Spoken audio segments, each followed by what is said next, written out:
آج کی ویڈیو ایک ایسے جزیرے کے بارے میں ہے جس کی صدیوں پرانی تاریخ کے بارے میں بہت کم لوگ جانتے ہیں۔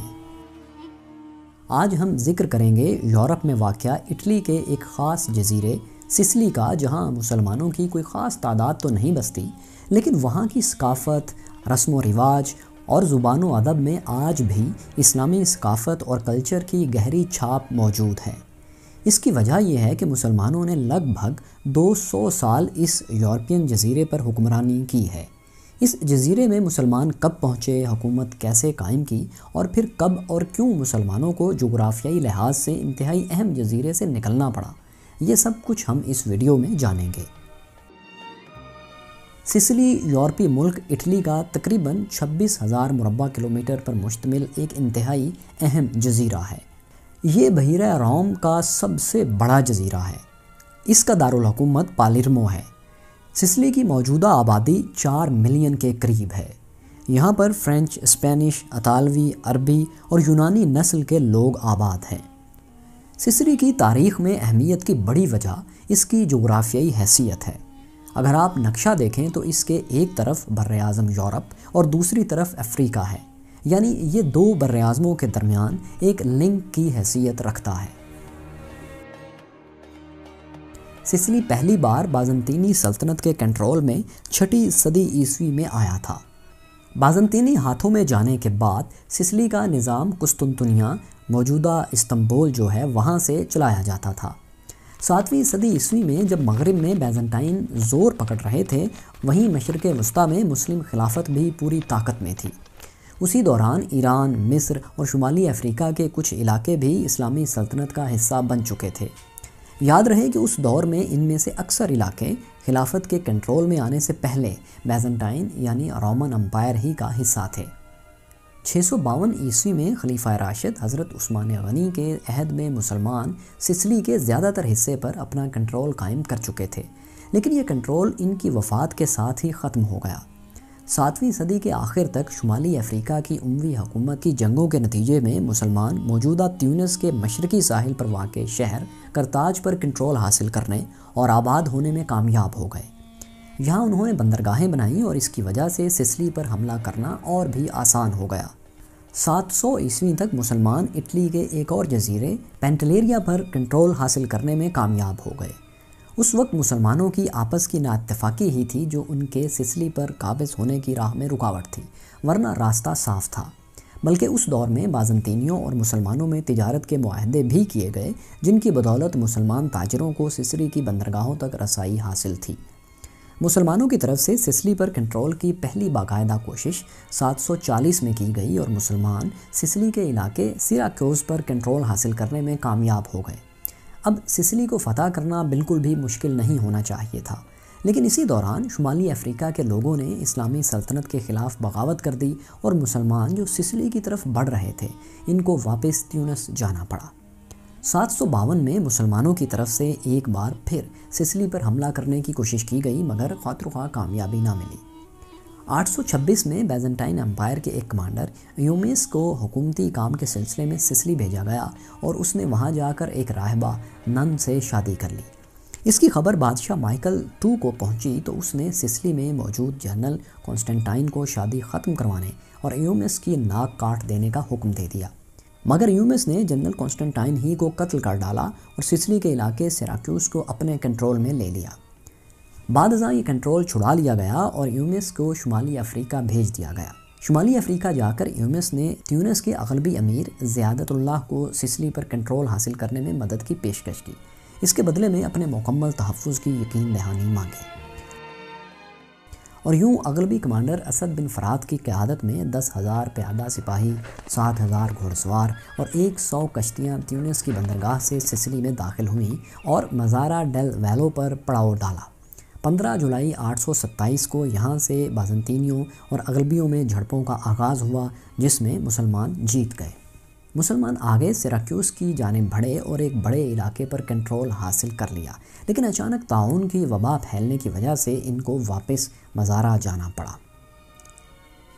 830 میں مزارہ میں وبا کے بعد بچ جانے والے اغلبیوں میں 30,000 افریقی اور اندلسی فوجی شامل ہو گئے اور بالآخر 1 سال بعد سسلی کے دارالحکومت پالیرمو کو مسلمانوں نے فتح کیا اور اس کا نام المدینہ رکھ دیا۔ پالیرمو فتح کر لینے کے بعد بھی پورے سسلی کو فتح کرنے میں مزید 1 صدی کا عرصہ لگا اور بالآخر یہ بازنطینی قبضے سے نکل کر مکمل طور پر مسلمانوں کے کنٹرول میں آ گیا۔ مسلمانوں کی قیادت میں سسلی کا ایک نیا دور شروع ہوا جس کے اثرات آج بھی قائم ہیں۔ سسلی میں قائم کی گئی مسلم حکومت میں عرب، بربر، اسپینش مسلمان اور سوڈانی شامل تھے۔ سسلی کے بیشتر رہائشی عیسائی مذہب سے تعلق رکھتے تھے اور ان کی زندگیوں میں تھوڑا بہت اسلامی طرز عمل بھی شامل تھا۔ ریاست میں ان کو ذمی کا درجہ دیا گیا تھا، یعنی کچھ اسلامی قوانین ان پر لاگو کیے گئے تھے جن کے بدلے ان کو اپنی مکمل مذہبی آزادی اور مال و زر کا تحفظ ریاست کی طرف سے حاصل تھا۔ اسی طرح یہودیوں کے لیے بھی یہی قانون تھا۔ سسلی پر مسلم حکومت قائم ہو جانے کے بعد سسلی نے بھرپور ترقی بھی کی۔ مسلم دور حکومت میں پالیرمو میں کپڑے کی صنعت کو جدت ملی اور ان کی پروڈکٹس دور دور کے علاقوں میں مشہور ہوئیں۔ اسی طرح بہت سی نئی صنعتیں شروع ہو گئیں اور نئی نئی اشیاء بننے لگیں۔ 10ویں صدی کے آخر تک سسلی خام اور بنے ہوئے نٹڈ ریشم تیار کرنے کا اہم مرکز بن گیا۔ ایلومینیم برآمد کیا جانے لگا، کاغذ، بحری جہاز اور ٹائلز کی فیکٹریاں بھی یہاں لگ گئیں۔ سسلی میں مسلم دور حکومت میں ہی زرعی شعبے کو بھی بہت ترقی ملی۔ زراعت کے جدید طریقوں سے کاشتکاری کی گئی اور سسلی میں پہلی بار مالٹے، لیموں، گنے، کپاس، چنے، شہتوت، زیتون اور تربوز وغیرہ اگائے گئے اور دوسرے علاقوں میں بیچے بھی گئے۔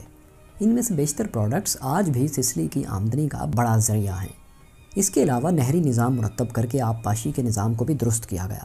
بہت سی نئی اصلاحات متعارف کروائی گئیں جو ابھی تک استعمال میں ہیں۔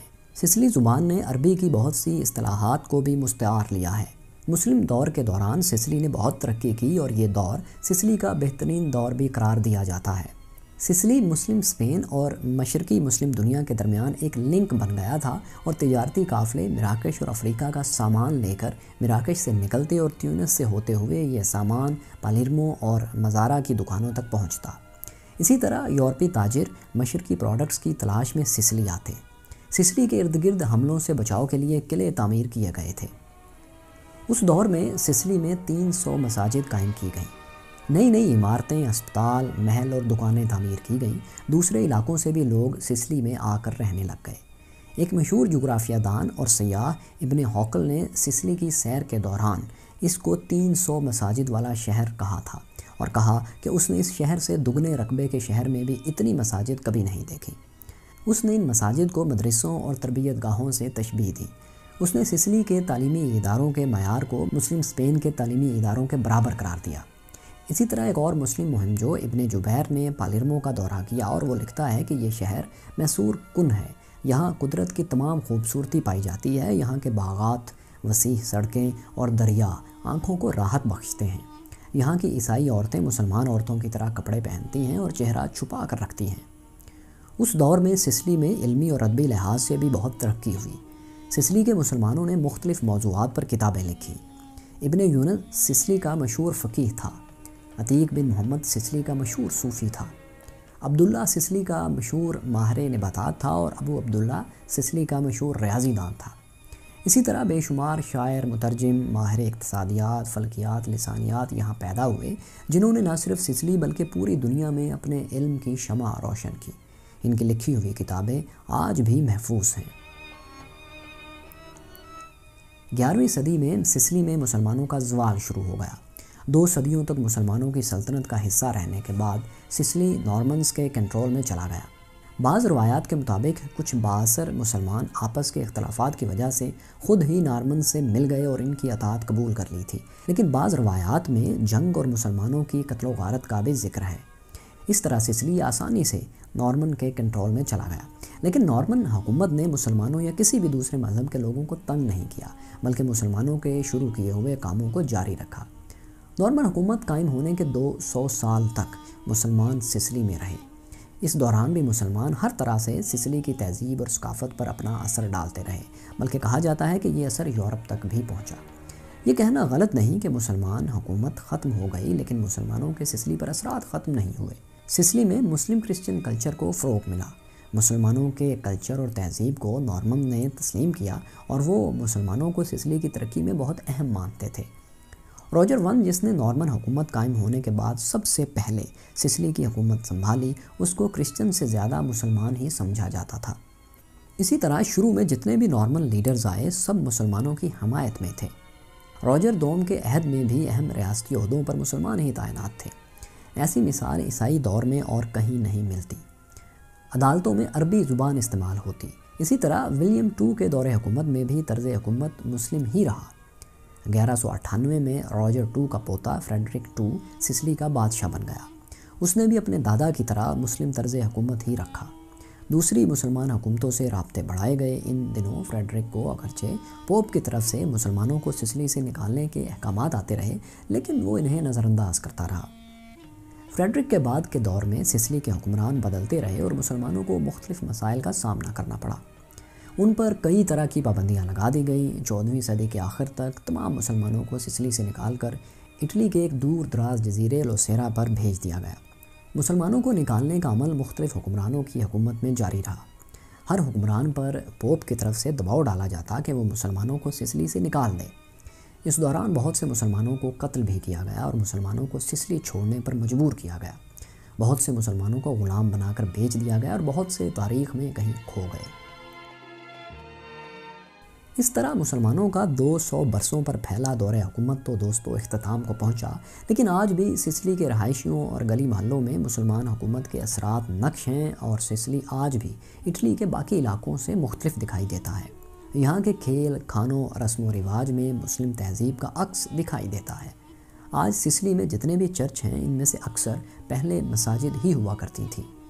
پالیرمو کے کیتھیڈرل کی دیواروں پر نقش قرآنی آیات آج بھی مسلمانوں کے دور کی یادگار ہیں۔ دوستو، سسلی کے اس جزیرے کی یہ داستان آپ کو کیسی لگی؟ کمنٹس میں ہمیں ضرور بتائیے گا۔